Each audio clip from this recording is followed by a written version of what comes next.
Баршаңызға сәлем. Бүгін сіздерге тауық етіне жасалатын фрикадельки жайлы айтатын боламын. Ол үшін бізге ең керекті тауық еті.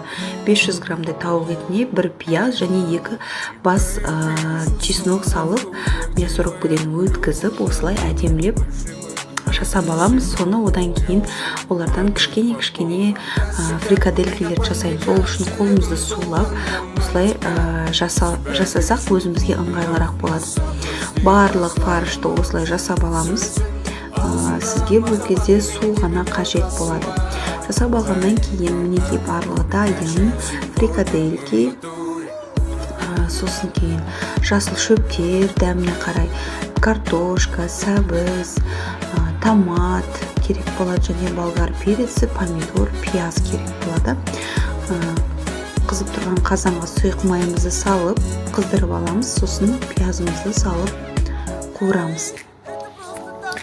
Пиязымызды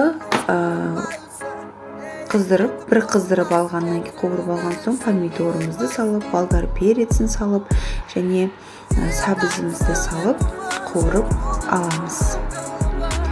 Одан кейін оның үстіне суық суды құйып, қақпағын жауып, қайнатып аламыз.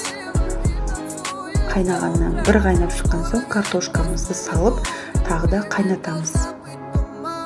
10-15 минут қайнатамыз. Содан кейін біз фрикаделькилерімізді сала бастаймыз.